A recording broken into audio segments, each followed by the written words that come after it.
14 октября, Сибирь, 23:47. Поезд номер 319 уходит с промежуточной станции в Тайшете до Нижнеудинска 240 километров. Расчетное время прибытия 2 часа 30 минут. Поезд не прибыл. Ни поезда, ни людей, ни сигнала. 800 тонн стали, 37 человек. Просто исчезли. Часть первая. Исчезновение начинается. Транссибирская магистраль, 9288 километров, стали. Самая длинная железная дорога в мире. Она пережила 2 войны, революцию, распад страны. По ней прошли миллионы составов за 120 лет. Но то, что случилось на перегоне между Тайшетом и Нижнеудинском, не вписывается ни в какую историю. Поезд номер 319 был плановым грузопассажирским составом. 18 вагонов, локомотив серии ВЛ-80. На борту 6 членов экипажа и 31 пассажир. Груз – строительное оборудование для горнодобывающего предприятия. Рядовой рейс. Машинист Александр Коротков вышел в эфир в последний раз в 23 часа 51 минуту. 4 минуты после отправления. Голос ровный, спокойный. Все нормально, скорость расчетная, видимость хорошая. Стандартный рапорт. После этого тишина. Диспетчер Нина Павлова первые 20 минут не беспокоилась. Связь на этом участке бывала неустойчивой. Лес, горы, электромагнитные помехи от высоковольтных линий – обычное дело. Но когда прошел час, она начала чувствовать что-то неправильное. В 01:12 объявила задержку сигнала. В 02:00 – тревогу. В 02:30 вызвала начальника станции. Поезд должен был появиться на следующем перегоне в 02:17.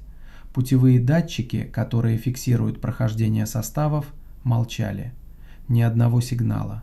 Как будто поезда не существовало. На рассвете вышла первая поисковая дрезина. 240 километров пустых рельсов. Ни следов крушения, ни отметин на путях, ни масляных пятен, ни осколка металла. Рельсы чистые, как будто по ним этой ночью ничего не проезжало. Один из техников, участвовавших в разведке, скажет позже: «Я ехал и смотрел под колеса. Мы все ждали обломков. Катастрофа – это хаос, а здесь порядок, идеальная пустота. Это было страшнее любого крушения». Часть вторая. Поиски. То, что не нашли. На 3-й день подключили вертолеты. Облетали тайгу вдоль всего маршрута. Термодатчики, тепловизоры, камеры высокого разрешения. Искали тепло. От двигателя, от людей, от пожара. Искали металл. Ничего. Сотни километров сосен, замерзших болот, безымянных речушек. Ни дыма, ни следов на снегу. На 5-й день подключили военных. В официальных сводках об этом не говорили, но местные видели грузовики без опознавательных знаков и людей в форме, оцепивших участок тайги в 40 километрах от последней известной точки маршрута. Охотник из деревни Кемельтей, назовем его Виктор, пытался пройти туда с собаками. Его развернули без объяснений. «Я в тех лесах 30 лет хожу», — говорит он. «Каждую тропу знаю. Но тогда собаки не шли. Останавливались и скулили. Я такого не видел никогда».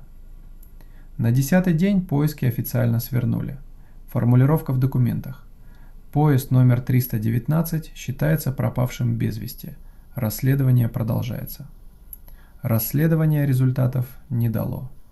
До сих пор. Часть 3. Правила, которые никто не писал. После исчезновения состава на этом перегоне среди машинистов начали передавать правила.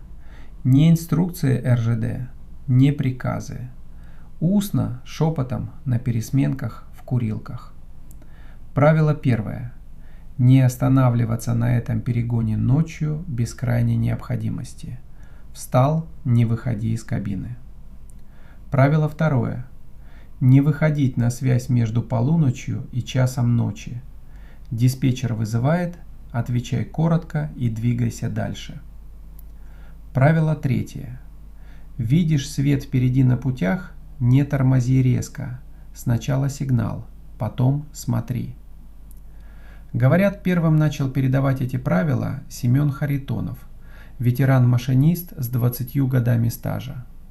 Он проезжал этот участок через неделю после исчезновения. Что именно он там видел, не рассказывал, только правила.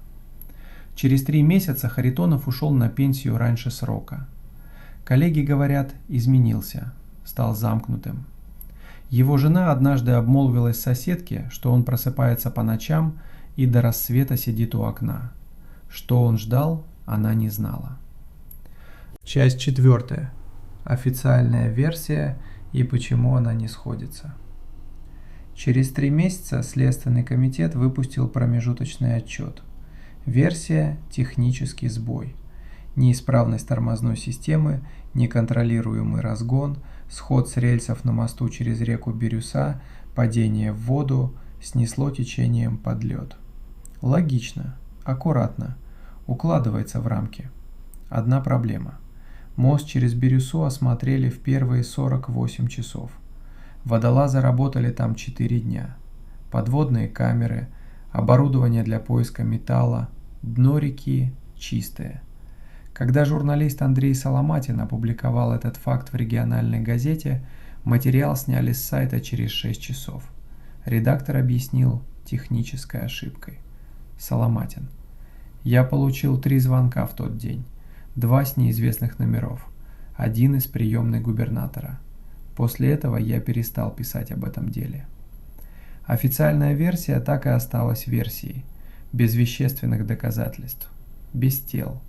Без объяснения, куда делись 800 тонн металла. Часть 5. Свидетели. Их было 3. Люди, которые что-то видели той ночью. Первый – лесник Геннадий Осипов. Живет в 12 километрах от полотна. В ту ночь не спал, болел зуб. Вышел покурить на крыльцо около полуночи.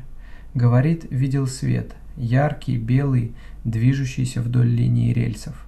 Нормальный свет поезда. Потом вспышка. Не взрыв, не пожар. Просто вспышка, как щелчок выключателя. И темнота. «Я не понял сначала», — говорит он. «Думал, показалось. Пошел спать. Утром по радио услышал про поезд. И понял». Второй – пенсионерка Тамара Ильина. Ехала ночным автобусом, через окно видела огни на горизонте. Идут, и нет ничего. Говорит об этом неохотно. Зачем рассказывать, все равно не верят. Третий – анонимно. Сообщение на форуме железнодорожников. Бывший сотрудник РЖД.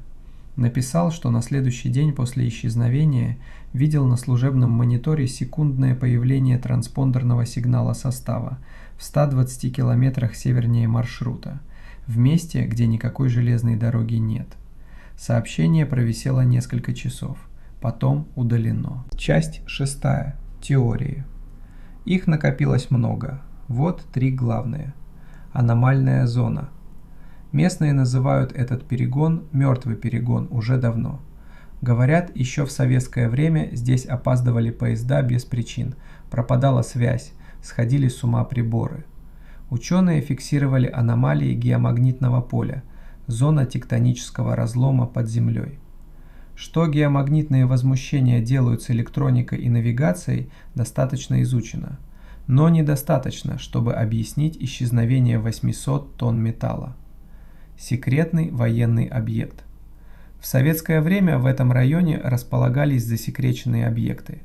Часть из них в открытый доступ не поступила до сих пор. Некоторые исследователи предполагают, что поезд мог случайно попасть в зону испытания экспериментального оружия или под действие системы, которую не планировалось активировать в тот момент.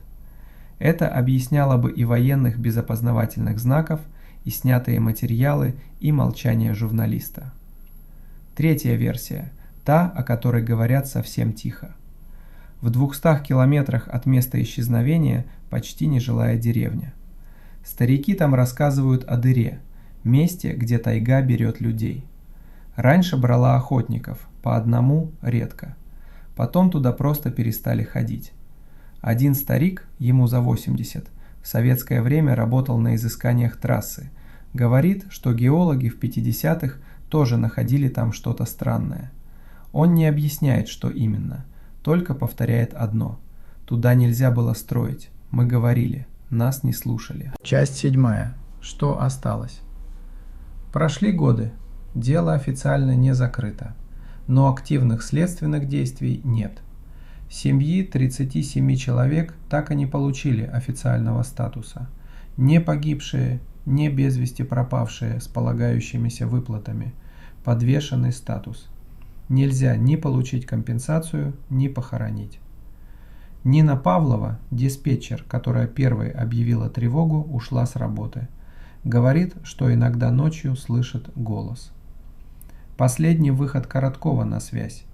Все нормально, скорость расчетная, видимость хорошая. Она слышит это, хотя никаких записей у нее нет. На перегоне сейчас ходят поезда, расписание не изменилось.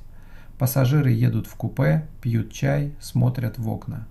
Никто из них не знает, что именно под этими рельсами или над ними, или рядом с ними случилось в ту ночь. И возможно это к лучшему, потому что те, кто знал, либо замолчали, либо исчезли, либо до сих пор сидят у окна до рассвета и ждут, сами не зная чего. Если смотришь это после полуночи, подпишись. Следующая история уже готова.